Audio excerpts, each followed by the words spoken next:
So I was thinking today about I've known for a little while what I want this channel to be about, and I was trying to think of a good way to express it. Like what's the thing that I'm trying to share? What's the value or the benefit? And I'm going to wander off. Maybe I'll post sometime about my favorite punk band or a piece of literature that was great or just this really cool I don't know, game I was playing. Um, but I know from the title, or you should be able to know from the title of my channel, A Less Bad Tomorrow, that my goal is not to make a huge difference. I'm not shooting to make tomorrow phenomenal. I'm not shooting to make things perfect. What I'm shooting is decrease suffering just a little bit, make things a little bit better tomorrow. And I'll have lots of opinions about how to do that. And there's a whole thing I want to get into later. But really, that's the goal: is to make things a little bit better, make tomorrow less bad than today, and keep working on things incrementally as we go. A big part, my way of doing that, the way I have found success with fighting depression, getting success in my career, having success in my relationships and my family, has been to make sense of the noise.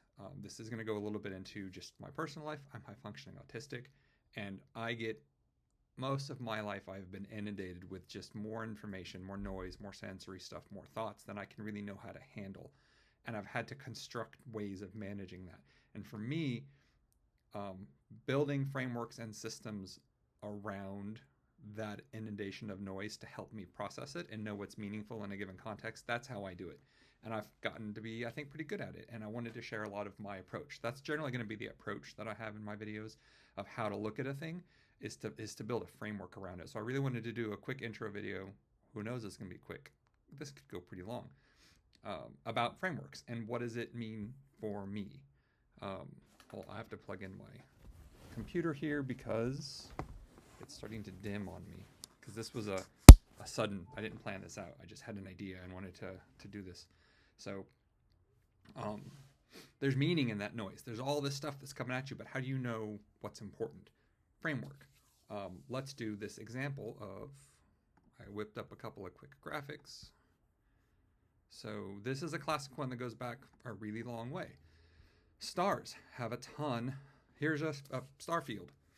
There's something that's useful in here, but this is just, for most people, without a context or a framework looking at this, this is a lot of noise. This is some dots on a blue field. What does it mean? What if I figure out that this particular one always is pointing in the same direction? It's north. Polaris, the North Star. That's helpful if I'm navigating. There's lots of different ways that could be very helpful in history, and there's tons of stuff on sea navigation, but most people know about the North Star, at least in my experience. That's great, but how do I find it? If I'm looking up at the star, the rest of the sky changes. What if I just make some constellations around that? And I recognize that star, it's easier for me to remember where that star is if I remember that it's connected to these other stars and that those stars' shape and relative shape is consistent. So the framework of having these constellations is going to help me recognize the stars in the sky that I can then use to aid in navigation or whatever other things that those stars might be useful for me.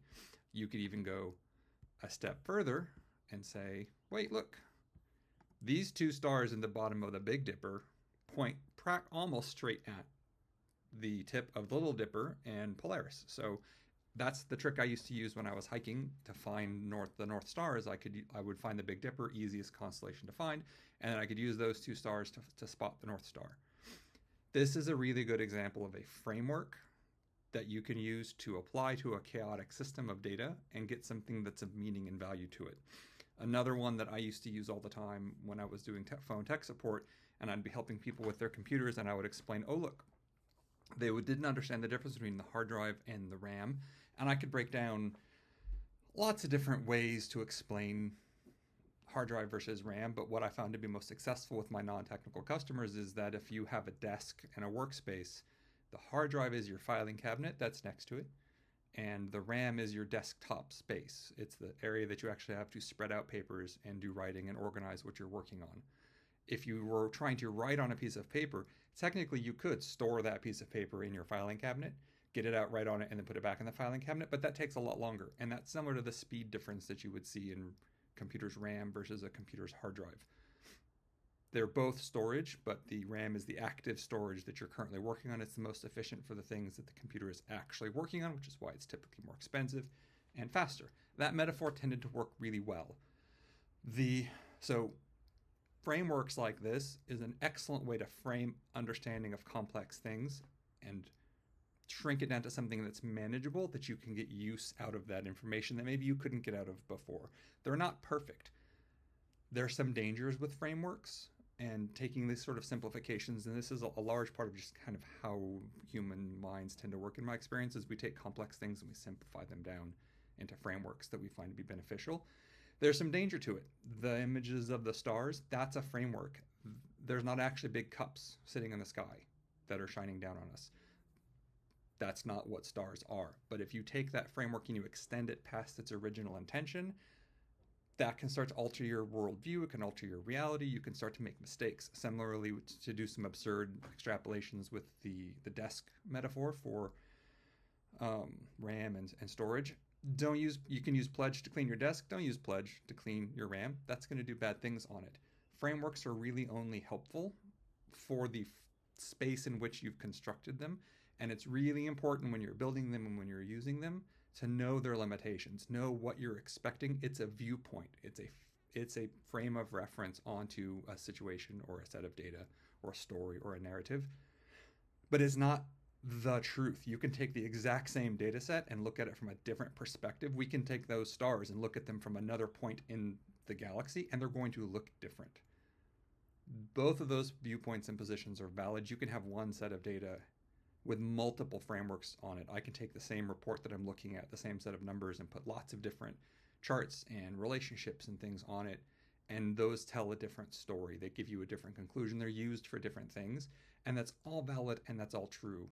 Editing Justin here with a quick addition to the multiple perspectives monologue I just went on.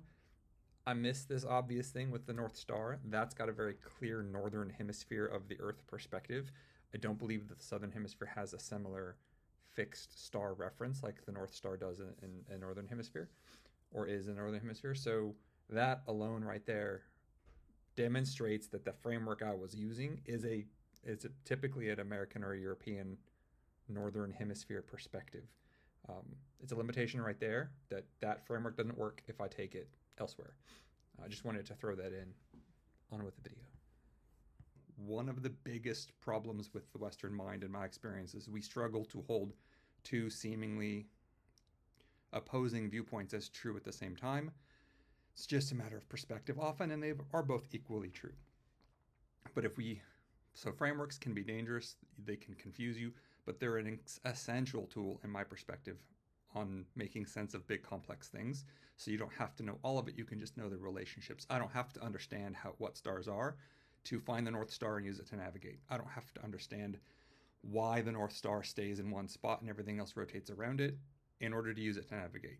It's a good tool, or they can be a very good tool to help us make sense and pull value out of overwhelming things. And then I want to use that value to make tomorrow a little bit better, get to a better understanding of things, and just generally decrease suffering a little bit. Anyway, that's how I see the world. That's what's been helpful to me. And sharing that perspective and applying some frameworks to things and complicated subjects is what I hope to do on this channel. I hope that made sense.